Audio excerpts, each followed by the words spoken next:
ಪ್ರೀತಿಯ ವಿದ್ಯಾರ್ಥಿಗಳೇ, ಇಂದು ನಾವು 8ನೇ ತರಗತಿಯ ವಿಜ್ಞಾನ ವಿಷಯದ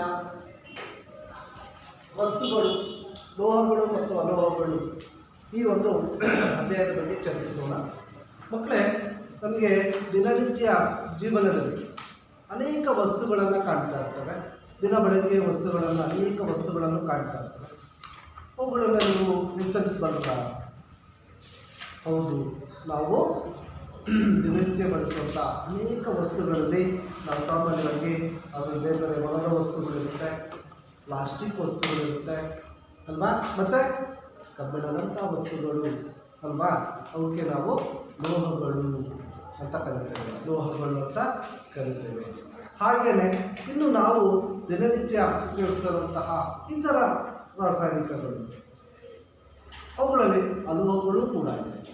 ಉದಾಹರಣೆಗೆ ನಾವು ಉಸಿರಾಟದಲ್ಲಿ ಆಕ್ಸಿಜನ್ ತೆಗೆದುಕೊಳ್ಳುತ್ತೇವೆ ಅಂತೇಳಿ, ಆಕ್ಸಿಜನ್ ಒಂದು ಅಲೋಹ ಅಂತ ಕರೀತಾರೆ. ಕಾರ್ಬನ್ ಒಂದು ಅಲೋಹ ಅಂತ ಕರೀತಾರೆ. ಹೀಗೆ ನಾವು ಬಳಸ್ತಾ ಇರುವಂಥ ವಸ್ತುಗಳಲ್ಲಿ ಲೋಹಗಳೂ ಇವೆ ಮತ್ತು ಅಲೋಹಗಳು ಕೂಡ ಇದ್ದಾವೆ. ಈ ಲೋಹ ಅಲೋಹಗಳು ನಮಗೆ ಯಾವನ್ನ ನಾವು ಉದಾಹರಣೆಗೆ ಲೋಹಗಳು ಅಂತ ಕರಿಬೋದು? ಹಾಗಿದ್ರೆ ಒಂದು ಕಬ್ಬಿಣ. ಆಮೇಲೆ ನಾವು ಬಳಸುವಂಥ ಅವಘಡಗಳಲ್ಲಿ ಬಳಸುವಂಥದ್ದು ಯಾವುದು? ಚಿನ್ನ, ಇದು ಅಲ್ವಾ, ಮತ್ತು ಬೆಳ್ಳಿ. ಹೌದಾ? ವಿದ್ಯುತ್ ತಂತಿಗಳಲ್ಲಿ ಬಳಸುವಂಥದ್ದು ತಾಮ್ರ, ಅಲ್ಯೂಮಿನಿಯಂ, ಸತು, ಮೆಗ್ನೀಷಿಯಂ, ಸೋಡಿಯಂ, ಈ ಥರ ನಾನಾ ವಸ್ತುಗಳನ್ನು ನಾವು ಲೋಹಗಳು ಅಂತ ಕರಿತೇವೆ. ಹೌದಲ್ಲಪ್ಪ? ಮತ್ತು ಇನ್ನು ನಾವು ಹೇಳಿದ್ವಿ ಕಾರ್ಬನ್, ನೈಟ್ರೋಜನ್, ಆಕ್ಸಿಜನ್ ಅಲ್ವಾ, ಇಲ್ಲಿ ಸಲ್ಫರ್, ಇವನ್ನೆಲ್ಲ ಕೂಡ ನಾವು ಅಲೋಹಗಳು ಅಂತ ಕರಿತೀವಿ. ಈ ದಿನನಿತ್ಯ ಬಳಸುವಂಥ ಲೋಹ ಅಲೋಹಗಳು ನಮಗೆ ಏನು ಭೌತ ವ್ಯತ್ಯಾಸಗಳೇನು? ಲೋಹ ಮತ್ತು ಅಲೋಹಗಳಿಗಿರುವಂತಹ ಭೌತ ವ್ಯತ್ಯಾಸಗಳು. ಲೋಹಗಳು ಮತ್ತು ಅಲೋಹಗಳು ಇರುವಂತಹ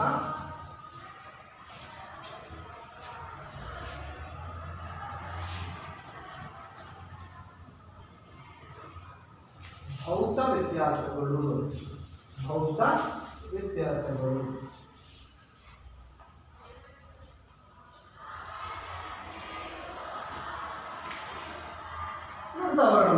ಭೌತ ವ್ಯತ್ಯಾಸಗಳಲ್ಲಿ ಸಾಮಾನ್ಯವಾಗಿ ನಾವು ಲೋಹಗಳು ಹೇಗಿರ್ತವೆ ಸ್ಥಿತಿಯನ್ನು ಆಧರಿಸಿ ನೋಡಿದಾಗ, ಕಬ್ಬಿಣ, ತಾಮ್ರ, ಅಲ್ಯೂಮಿನಿಯಂ ಇವೆಲ್ಲ ಹೇಗಿರ್ತವೆ? ಸಾಮಾನ್ಯವಾಗಿ ಲೋಹಗಳು ಘನ ಸ್ಥಿತಿಯಲ್ಲಿರುತ್ತವೆ. ಸ್ಥಿತಿ ಸಾಮಾನ್ಯವಾಗಿ ಘನ ಸ್ಥಿತಿ. ಲೋಹಗಳು ಸಾಮಾನ್ಯವಾಗಿ ಘನ ಸ್ಥಿತಿಯಲ್ಲಿರುತ್ತವೆ.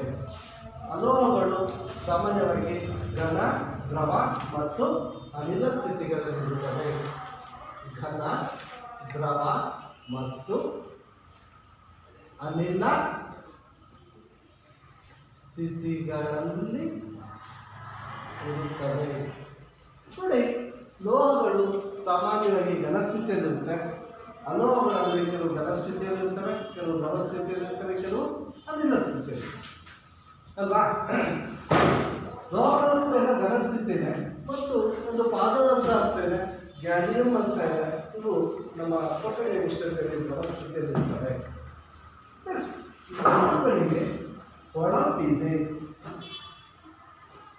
ಅಲೋಹಗಳಿಗೆ ಹೊಳಪಿಲ್ಲ.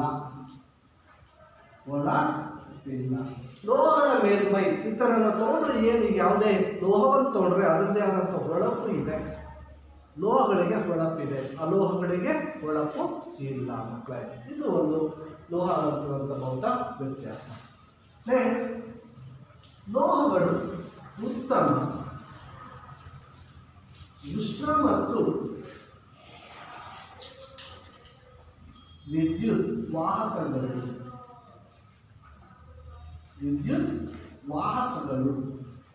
ಅಲೋಹಗಳು ಉಷ್ಣ ಮತ್ತು ವಿದ್ಯುತ್ ಉಷ್ಣ ಮತ್ತು ವಿದ್ಯುತ್ ಅವಾಹಕಗಳು.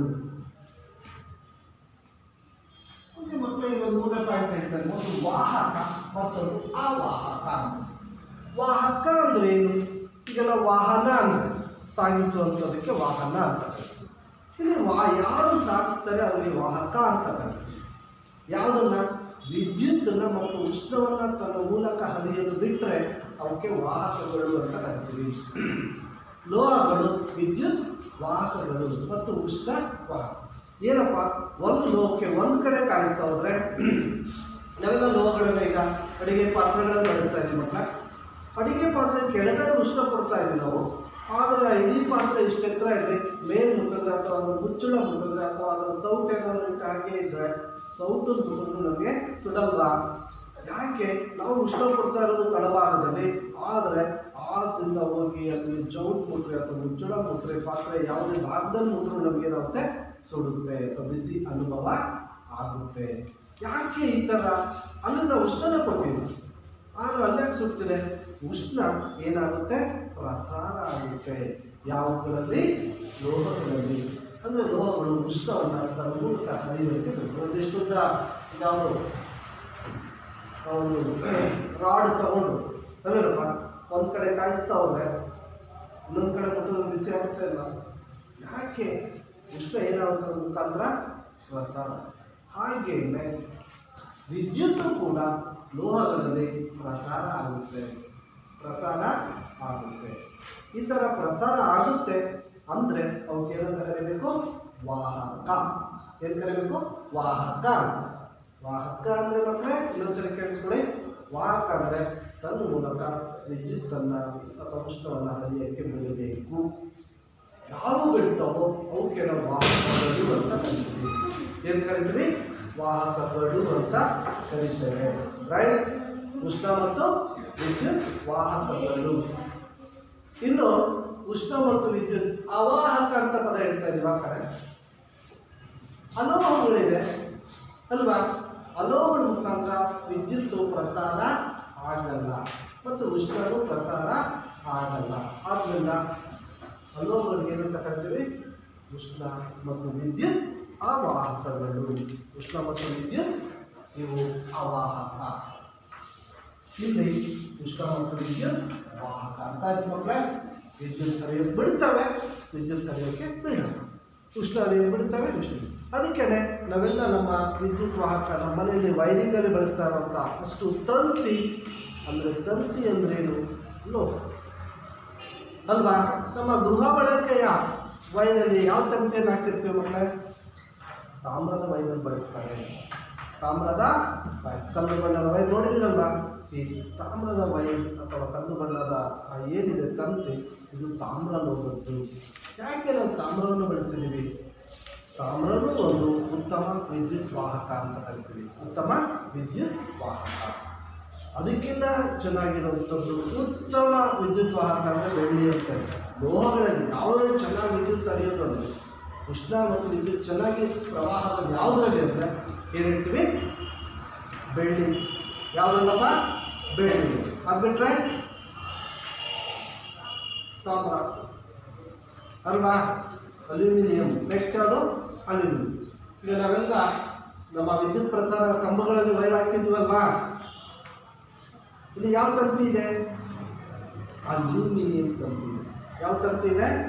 ಕಂಬಗಳಲ್ಲಿರೋ ಮಕ್ಕಳೇ, ಕಂಬಗಳಲ್ಲಿರೋ ವೈರ್ ಯಾವುದು? ಅಲ್ಯೂಮಿನಿಯಂ.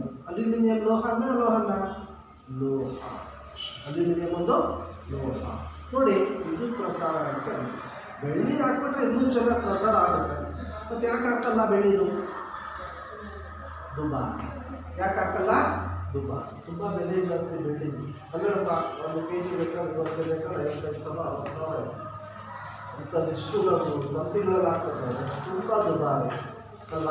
ಆದ್ದರಿಂದ ನಾವು ಯಾವುದು ಬಳಸಿದ್ದೇವೆ. ಮತ್ತು ಗೃಹ ಬಳಕೆಯಲ್ಲಿ ತಾಮ್ರದ ವೈರನ್ನು ವಿದ್ಯುತ್ ಪ್ರಸಾರಣ ಮಾಧ್ಯಮವಾಗಿ ನಾವು ಬಳಸಿದ್ದೇವೆ. ಅರ್ಥ ಆಗಿದೆ ನಮಗೆ. ಲೋಹಗಳು ಉಷ್ಣ ಮತ್ತು ವಿದ್ಯುತ್ತನ್ನು ಹರಿಯುತ್ತಿದ್ದಾರೆ. ಉಷ್ಣ ಮತ್ತು ವಿದ್ಯುತ್ ವಾಹಕ ಅಲ್ಲೋಹಗಳು. ಫ್ರೆಂಡ್ಸ್, ಲೋಹಗಳನ್ನು ನಾವು ಕುಟ್ಟಿ ತೆಳುವಾದ ಹಾಳೆಗಳನ್ನಾಗಿ ಮಾಡ್ಬೋದು.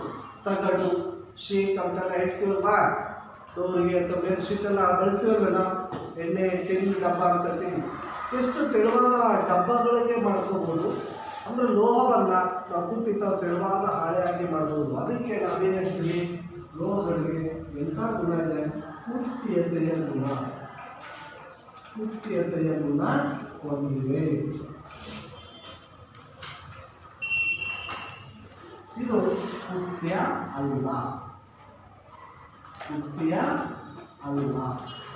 ಈಗ ಹೆಸರು ಹೇಳ್ತಿದೆ ಪುಟ್ಯತೆ ಅಂದರೆ ಪುಟ್ಟಿ ತೆಳುವಾದ ಹಾಳೆಗಳಾಗಿ ಮಾಡಬಹುದು. ಅದಕ್ಕೆ ಪುಟ್ಯತೆ ಗುಣ ಅಂತ ಕರಿತೀವಿ. ಯಾಕಂದರೆ ಇದು ಪುಟ್ಯ ಅಲ್ಲ.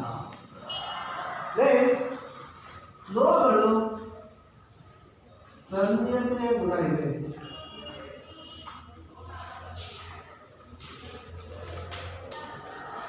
ತನ್ಯ ಅಲ್ಲ. ನೋಡಿ ಇನ್ನೊಂದು, ನಾನು ಪುಟ್ಯತೆ ಮತ್ತು ತನ್ಯತೆ ಅಂತ ಹೇಳ್ಕೊಂಡು ಬಳಸಿದ್ದೀನಿ ಮಕ್ಕಳ, ಸರಿಯಾಗಿ ಗಮನಿಸ್ಕೊಳ್ಳಿ. ತನ್ಯತೆ ಅಂದರೆ ತಂತಿ, ತನ್ಯತೆ ಅಂದ್ರೇನು ತಂತಿ. ಲೋಹಗಳನ್ನು ನಾವು ಬಿಸಿ ಮಾಡಿ ತೆಳುವಾದ ಅಥವಾ ಸಣ್ಣ ತಂತಿಗಳು ಎಳೆಗಳಾಗಿ ಮಾಡಬಹುದು ಅಲ್ವಾ. ದಾರದ ಆಕಾರದಲ್ಲಿ ಅಥವಾ ಡೈರೆಕ್ಟ್ ಕೂದಲಿನ ಆಕಾರದಲ್ಲಿ ಅಥವಾ ಇವೆಲ್ಲ ಮನೆ ವೈದ್ಯರ ತಂತಿ ಇರುತ್ತಲ್ಲ, ಈ ಥರ ಸಣ್ಣ ತಂತಿಗಳಾಗಿ ಮಾಡ್ಬೋದು. ಯಾರನ್ನ? ಲೋಹಗಳು ತಂತಿಗಳಾಗಿ ಮಾಡ್ಬೋದು. ಅನ್ನೋದಕ್ಕೆ ಒಂದು ಪದ ಹೇಳ್ತೀವಿ, ಆ ಗುಣಕ್ಕೆ ಏನು ಹೇಳ್ತೀವಿ? ತನ್ಯತೆ. ಹಾಳೆಯನ್ನಾಗಿ ಕುಟ್ಟಿ ತಗಡಾಗಿ ಮಾಡ್ಬೋದು, ಇದಕ್ಕೆ ಏನು ಕರಿತೀವಿ? ಪುಟ್ಯತೆ. ನಿಮಗೆ ನಾವು ಸಪ್ರೇಟ್ ಪ್ರಶ್ನೆ ಅಂತ ಕೇಳ್ಬೋದು, ಪುಟ್ಯತೆ ಎಂದರೇನು, ತನ್ಯತೆ ಎಂದರೇನು, ತನ್ಯತೆ ಎಂದರೇನು? ವೆರಿ ಸಿಂಪಲ್, ನೀವು ಆನ್ಸರ್ ಮಾಡಬೇಕಾಗುತ್ತೆ ಮಕ್ಕಳೇ. ಲೋಹಗಳನ್ನು ಕುಟ್ಟಿ ತೆಳುವಾದ ಹಾಳೆಗಳನ್ನಾಗಿ ಮಾಡಬಹುದು, ಈ ಗುಣಕ್ಕೆ ಪುಟ್ಯತೆ ಎನ್ನುತ್ತೇವೆ. ಲೋಹಗಳನ್ನು ತೆಳುವಾದ ಅಥವಾ ಸಣ್ಣ ತಂತಿಗಳಾಗಿ ಮಾಡಬಹುದು, ಈ ಗುಣಕ್ಕೆ ತನ್ಯತೆ ಎನ್ನುತ್ತೇವೆ. ಅಲೋಹಗಳನ್ನು ನೀವು ಕುಟ್ಟಿ ತಗಡಾಗಿ ಮಾಡಲಿಕ್ಕೂ ಆಗಲ್ಲ, ತಂತಿಗಳಾಗಿ ಮಾಡಲಿಕ್ಕೂ ಆಗಲ್ಲ. ಅಲೋಹಗಳು ಪುಟ್ಯವೂ ಅಲ್ಲ, ತನ್ಯವೂ ಅಲ್ಲ. ನೆಕ್ಸ್ಟ್, ಲೋಹಗಳಿಗೆ ಶಬ್ದದ ಗುಣ ಇದೆ. ಶಬ್ದದ ಗುಣ ಇದೆ. ಅಲೋಹಗಳಿಗೆ ಶಬ್ದದ ಗುಣ ಇಲ್ಲ.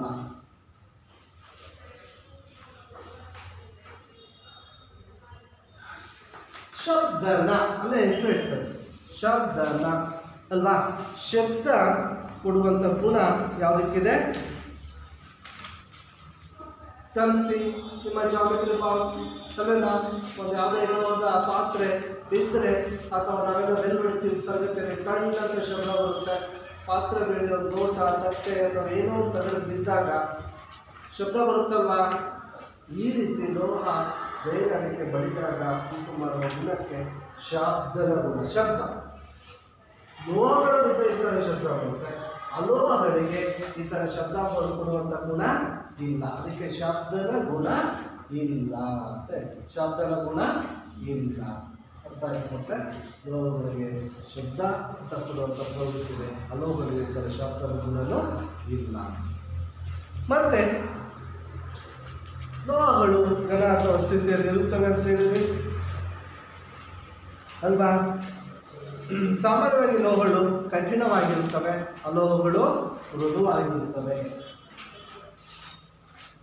ಸಾಮಾನ್ಯವಾಗಿ ಲೋಹಗಳು ಹೇಗಿರುತ್ತೆ? ಕಠಿಣವಾಗಿವೆ, ಗಟ್ಟಿಯಾಗಿರ್ತವೆ ಅಂತ. ಕಠಿಣ, ಇವು ಕಠಿಣತೆ ಇಲ್ಲ, ಕಠಿಣತೆ ಇಲ್ಲ. ಮತ್ತೆ ಈ ನಾವೇನು ಹೇಳ್ತೀವಿ, ಲೋಹಗಳು ಗಟ್ಟಿಯಾಗಿರ್ತವೆ, ಕಠಿಣವಾಗಿರ್ತೀವಿ, ಅಲೋಹಗಳು ಮೃದುವಾಗಿವೆ, ಅಥವಾ ಕಠಿಣತೆ ಇಲ್ಲ. ಇವೆಲ್ಲ ಕೂಡ ನಮಗೆ ಸಾಮಾನ್ಯವಾಗಿ ಲೋಹ ಮತ್ತು ಅಲೋಹಗಳಿಗಿರುವಂಥ ವ್ಯತ್ಯಾಸಗಳನ್ನು ನೋಡ್ತಿರ್ತೀವಿ. ಉದಾಹರಣೆ, ತಾಮ್ರ, ಕಬ್ಬಿಣ, ಅಲ್ಯೂಮಿನಿಯಂ,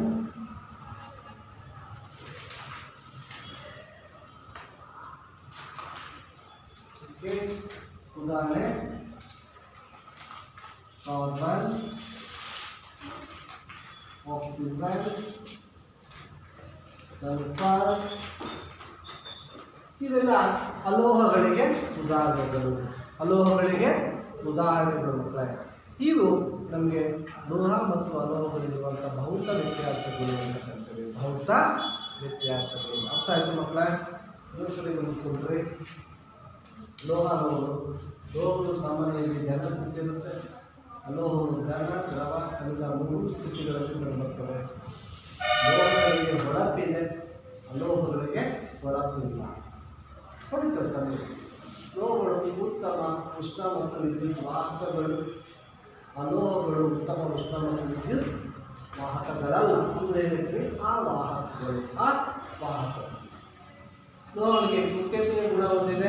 ಮಕ್ಕಳೆಲ್ಲ ಹೇಳಿದೆ, ಕೃತ್ಯತೆ ಅಂದರೆ ಲೋಹವನ್ನು ತೆಳುವಾದ ಹಾಳೆಯಾಗಿ ಮಾಡಬಹುದು. ಪ್ರೆಷರ್ ಒಂಥರ ಕೊಟ್ಟು ತೆಳುವಾದ ಹಾಳೆ ಮಾಡ್ಬೋದು. ಅದಕ್ಕೆ ಕೃತ್ಯತೆ ಗುಣ ಅಂತೀವಿ. ಅಲ್ಲಿ ಮತ್ತೆ ಹೇಳ್ತೀವಿ ಸಣ್ಣ ತಂತಿಗಳಾಗಿ ಮಾಡ್ಬೋದು. ಅದಕ್ಕೆ ಕೃತ್ಯತೆ ಅಂತ, ತನ್ಯತೆ ಅಂತ ಕರಿತೀವಿ. ಏನು ಕರಿತೀವಿ? ತನ್ಯತೆ. ಸಣ್ಣ ತಂತಿಗಳು. ತನ್ಯತೆ ಗುಣ ಲೋಹಗಳಿಗಿದೆ, ಅಲೋಹಗಳಿಗೆ ತನ್ಯ ಅಲ್ಲ. ಶಬ್ದದ ಗುಣ, ಶಬ್ದ ಹೊರಡಿಸುವ ಗುಣ ಲೋಹಗಳಿಗಿದೆ, ಶಬ್ದ ಹೊರಡಿಸುವ ಗುಣ ಅಲೋಹಗಳಿಗೆ ಇಲ್ಲ. ಅದಕ್ಕೆ ಶಬ್ದದ ಗುಣ ಇಲ್ಲ. ಲೋಹಗಳು ಸಾಮಾನ್ಯವಾಗಿ ಕಠಿಣವಾಗಿವೆ, ಅಲೋಹಗಳು ಕಠಿಣವಾಗಿಲ್ಲ. ಅದು ಮೃದುವಾಗಿ ಇರ್ತದೆ. ಉದಾಹರಣೆ ತಾಮ್ರ ಕಠಿಣ, ಅಲ್ಯೂಮಿನಿಯಂ, ಕಾರ್ಬನ್, ಇವು ಲೋಹಗಳು. Carbon, oxygen, sulphur, nitrogen, chlorine ಇವೆಲ್ಲ ಅಲೋಹಗಳು. ಇಷ್ಟು ಅರ್ಥ ಆಗಿದೆ ಅಂತ ಮಕ್ಕಳ.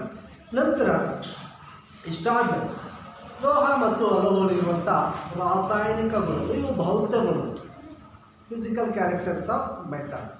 ಲೋಹಗಳಿಗೆ ನಾವು ಏನಂತ ಕರಿತೀವಿ? ಮೆಟಲ್ಸ್ ಅಂತ ಕರಿತೀವಿ. ಏನು ಕರಿತೀವಿ? ಮೆಟಲ್ಸ್.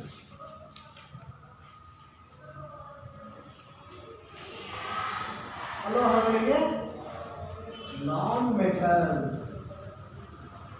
Non metals. ಮೆಟಲ್ ಅಂತ ಕೇಳಿದ್ದೀರಿ ನೀವೆಲ್ಲ. ಮೆಟಲ್ ಅಂದರೆ ಲೋಹ, ನಾನ್ ಮೆಟಲ್ ಅಂದರೆ ಅಲೋಹ. ನಾನ್ ಮೆಟಲ್ ಅಂದರೆ ಅಲೋಹ. ಮಕ್ಕಳೇ, ಈಗ ನಾವು ಇಷ್ಟ ಲೋಹ ಅಲೋಹಕ್ಕಿರುವಂತಹ ರಾಸಾಯನಿಕ ಗುಣಗಳ ಬಗ್ಗೆ ಚರ್ಚೆ ಮಾಡೋಣ. ಇದು ಅರ್ಥ ಆಗಿದೆ ಅಂದ್ಕೊಂಡ್ರೆ ಬರ್ಕೊಂಡಿದ್ದೀನ? ಬರ್ಕೊಂಡ್ರ?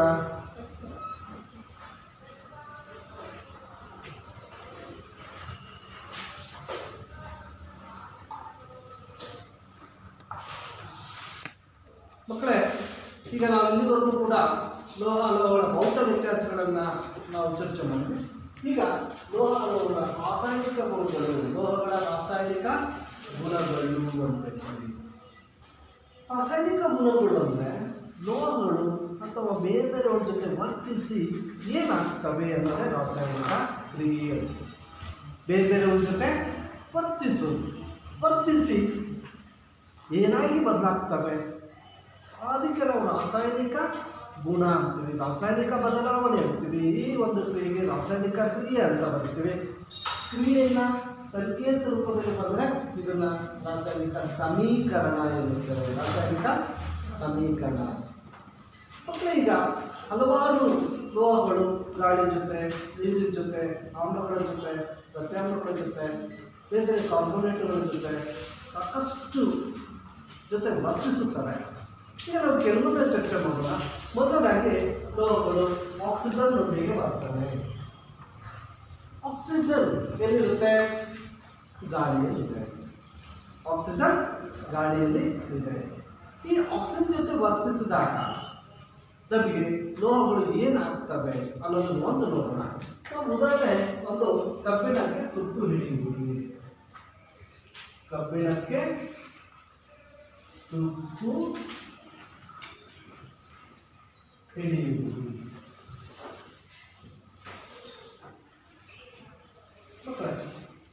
ತುಕ್ಕು ಹಿಡಿಯೋದು ಕೂಡ ಒಂದು ರಾಸಾಯನಿಕ ಕ್ರಿಯೆ. ತುಕ್ಕು ಹಿಡಿಯೋದು ಕೂಡ ಒಂದು ರಾಸಾಯನಿಕ ಕ್ರಿಯೆ. ನೋಡ್ರಿ, ಕಬ್ಬಿಣಕ್ಕೆ ತುಕ್ಕು ಹಿಡಿಬೇಕು ಅಂದರೆ ಯಾವಾಗ ತುಕ್ಕು ಹಿಡಿಯುತ್ತೆ? ಯಾವ ಕಬ್ಬಿಣ ಸಾಮಾನ್ಯವಾಗಿ ತುಕ್ಕು ಹಿಡಿಯುತ್ತೆ ಗಮನಿಸಿ. ಮನೆ ಒಳಗಡೆ ಇರುವಂಥ ಅಥವಾ ಎಲ್ಲೋ ಮೇಲಿರುವಂಥ ಕಬ್ಬಿಣ ಬೇಗ ತುಕ್ಕು ಹಿಡಿಯುತ್ತಾ? ಆಚೆ ತೇವಾಂಶ ಮತ್ತು ಗಾಳಿಗೆ ತೆರೆದಿಟ್ಟಂಥ ಕಬ್ಬಿಣ ತುಕ್ಕು ಹಿಡಿಯುತ್ತಾ ಅಂತ ಹೇಳಿ ನಾನು ನಿಮಗೊಂದು 3 ಚಟುವಟಿಕೆ ಹೇಳ್ತೇನೆ. 3 ಬೀಕರ್ ತಗೊಳ್ಳೋಣ.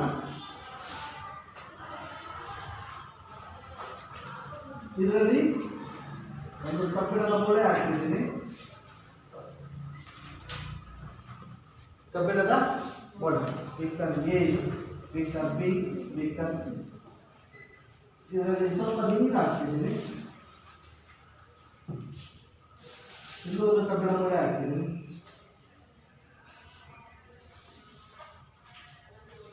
ಇಲ್ಲಿ ಸ್ವಲ್ಪ ನೀರಿದೆ. ಕಬ್ಬಿಣದ ಮೊಳೆ ಅರ್ಧ ನೀರಲ್ಲಿ ಮುಳುಗಿದೆ, ಅರ್ಧ ನೀರು ಗಾಳಿಯಲ್ಲಿದೆ. ನೋಡಿ ಮತ್ತೆ 3 ಗಮನಿಸಿ. 3 ಬೇಕರ್, ಒಂದರಲ್ಲಿ ಬರೀ ಗಾಳಿ ಇದೆ, ಕಬ್ಬಿಣದ ಮೊಳೆ ಹಾಕಿದ್ದೀವಿ. ಇನ್ನೊಂದರಲ್ಲಿ ನೀರಿದೆ, ನೀರಲ್ಲಿ ಮುಳುಗಿಸಿದ್ದೀವಿ ಕಬ್ಬಿಣದ ಮೊಳೆಯನ್ನು. ಇನ್ನೊಂದರಲ್ಲಿ ಕಬ್ಬಿಣದ ಅರ್ಧ ಮೊಳೆ ನೀರಲ್ಲಿದೆ, ಅರ್ಧ ಮೊಳೆ ಗಾಳಿಯಲ್ಲಿದೆ. ಯಾವುದರಲ್ಲಿರುವಂಥ ಕಬ್ಬಿಣ ಬೇಗ ತುಕ್ಕಿಡುತ್ತೆ ಹೆಚ್ಚುತ್ತಿಲ್ಲ? ಹೀಗೆ ಅಂತ ಹೇಳ್ತಿದ್ದಾರೆ ಕೆಲವು ಮಕ್ಕಳು. ನೀರಲ್ಲಿ ಮುಳುಗಿರುವಂಥ ಕಬ್ಬಿಣ ಬೇಗ ತುಕ್ಕಿಡುತ್ತೆ. ಮತ್ತೆ ಇನ್ನು ಕೆಲವು ಉತ್ತರ ಎಲ್ಲಾದರೂ ಇದೆಲ್ಲ ಯಾವುದು? ಸಿ. ಕೆಲವು ಮಕ್ಕಳು ಹೇಳ್ತಿದ್ದಾರೆ ಸಿನಲ್ಲಿರುವಂಥ ಕಬ್ಬಿಣ ಬೇಗ ತುಕ್ಕಿಡುತ್ತೆ ಸರ್ ಅಂತ ಹೇಳ್ತಿದ್ದಾರೆ. ಇನ್ಯಾರಾದರೂ ಏ ಬಿಕ್ಕಲ್ಲಿರುವ ಕಬ್ಬಿಣ ಬೇಗ ತುಕ್ಕಿಡುತ್ತೆ ನೋಡಿದ್ದೀರಾ? ಕೆಲವು ಮಕ್ಕಳು ಏನು ಹೇಳ್ತಿದ್ದಾರೆ? ಸರ್ ನೀರಲ್ಲಿ ಮುಳುಗಿರೋ ಕಬ್ಬಿಣ ಬೇಗ ತುಕ್ಕಿಡುತ್ತೆ. ಕೆಲವರು ಅರ್ಧ ನೀರು ಅರ್ಧ ಗಾಳಿಯಲ್ಲಿರುವಂಥ ಮಕ್ಕಳು ತುಕ್ಕಿಡುತ್ತೆ ಅಂತ ಹೇಳ್ತಿದ್ದಾರೆ. ಓಕೆ, ನೋಡೋಣ ಮಕ್ಕಳ. ಈಗ ನಮಗೆ ಯಾವುದು ನೀವೇ ಆಮೇಲೆ ಫೈನಲಾಗಿ ತೀರ್ಮಾನ ಕೊಡಿರೋದಿಲ್ಲ. ನಾವು ಕಬ್ಬಿಣ ಅಂದರೆ ಏನು ಹೇಳ್ತೀವಿ? Fe. Feಗೆ ಏನು ಹೇಳ್ತೀವಿ? ಕಬ್ಬಿಣ. O ಅಂದರೆ ಆಕ್ಸಿಜನ್. H2O ಅಂದರೆ ನೀರು. ಕಬ್ಬಿಣ, ಆಕ್ಸಿಜನ್ ಅಂದರೆ ಗಾಳಿ ಮತ್ತು ನೀರು. ಗಾಳಿಯೊಂದಿಗೆ ಬರ್ತಾನೆ. ಆಕ್ಸಿಜನ್ ಅಂದರೆ ಇದೆ ಆಕ್ಸಿಜನ್ ಮತ್ತು ನೀರು. 3ರ ಜೊತೆನೂ ಕಬ್ಬಿಣ ವರ್ತಿಸಿ, ಅಂದರೆ ಕಬ್ಬಿಣ ಯಾವ 2 ಜೊತೆ ವರ್ತಿಸ್ತಾ ಇದೆ? ಗಾಳಿ ಮತ್ತು ನೀರು 2 ಜೊತೆನೂ ವರ್ತಿಸಿ ನಮಗೆ ಇದು ಕಬ್ಬಿಣದ ಜಲೀಯ ಆಕ್ಸೈಡ್ ಅಂತೀವಿ. ಇದನ್ನು ಸಾಮಾನ್ಯವಾಗಿ ನಾವು ತುಕ್ಕು ಅಂತ ಕರಿತೀವಿ. Fe2O3 ಕಬ್ಬಿಣದ ಜಲೀಯ ಆಕ್ಸೈಡ್ ಅಂತ ಹೇಳಿ. ಕಬ್ಬಿಣದ ಮೇಲೆ ಒಂದು ಕಂದು ಬಣ್ಣದ ಪದರ ಏರ್ಪಡುತ್ತೆ, ಚಕ್ಕೆ ಚಕ್ಕೆ ಥರ ಹೇಳ್ತಾ ಇರುತ್ತೆ. ಇದನ್ನೇ ನಾವು ತುಕ್ಕು ಎನ್ನುತ್ತೇವೆ. ಏನಂತ ಕರಿತೀವಿ? ತುಕ್ಕು.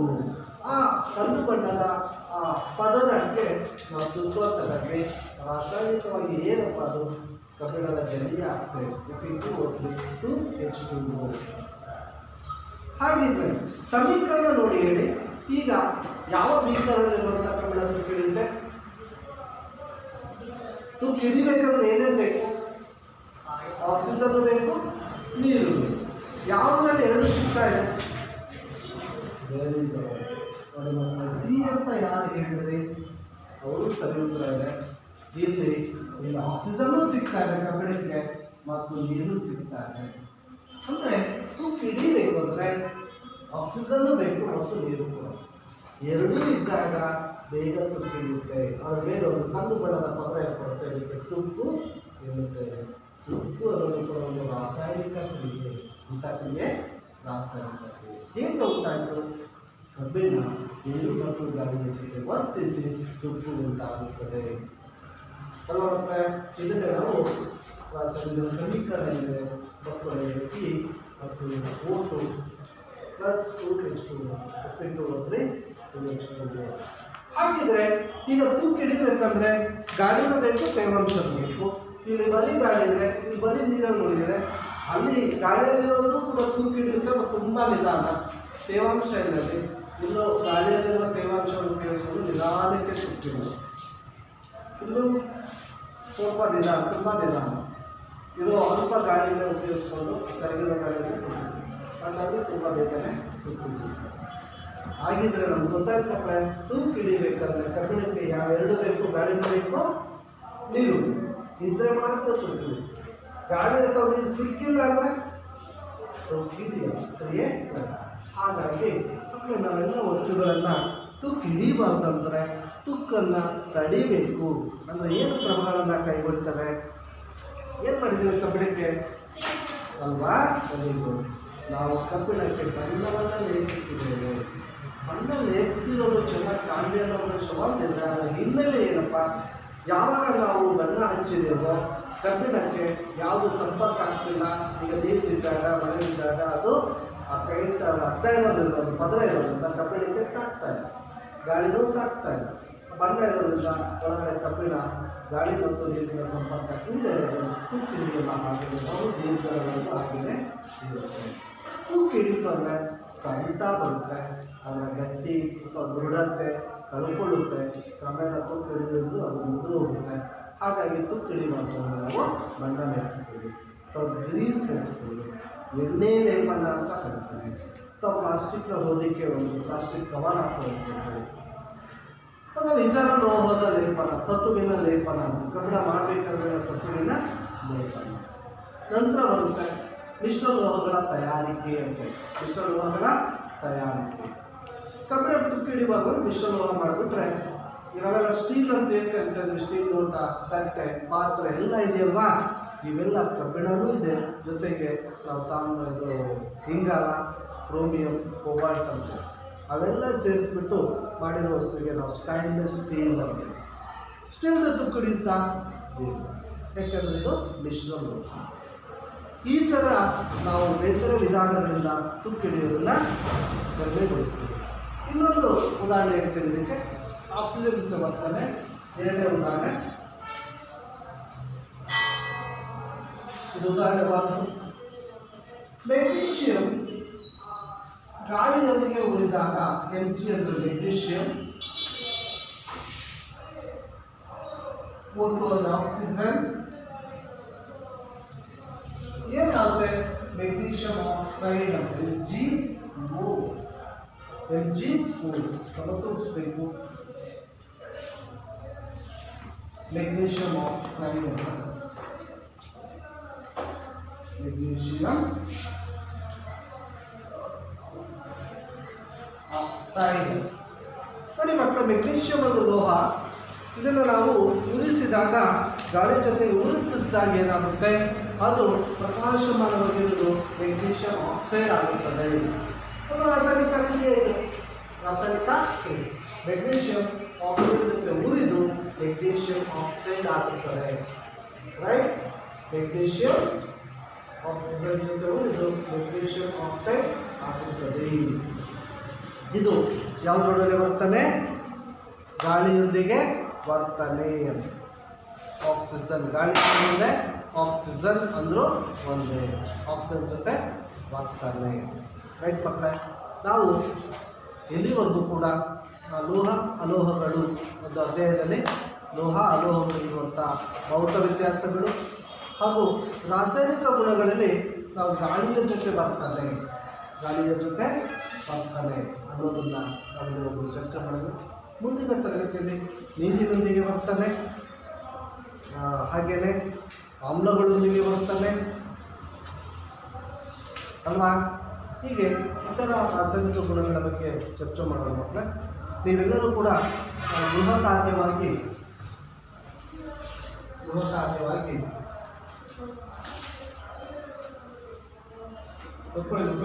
ಲೋಹ ಮತ್ತು ಅಲೋಹಗಳಿರುವಂಥ ಭೌತ ವ್ಯತ್ಯಾಸಗಳನ್ನು ಬರೆಯಿರಿ.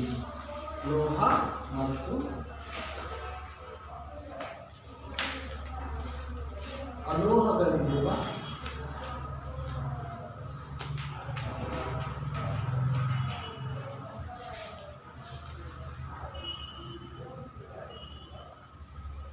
ಭೌತ ವ್ಯತ್ಯಾಸಗಳನ್ನು ಬರೆಯಿರಿ. ಓಕೆ, ನೆಕ್ಸ್ಟ್ ಮೆಗ್ನೀಷಿಯಂ ಗಾಳಿಯೊಡನೆ ವರ್ತನೆ.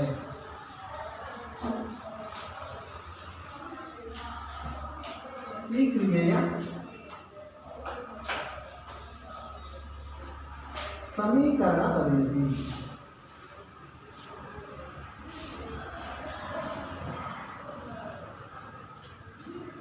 ಆಯಿತು ಮಕ್ಕಳೇ, ಎಲ್ಲರಿಗೂ ಧನ್ಯವಾದಗಳು.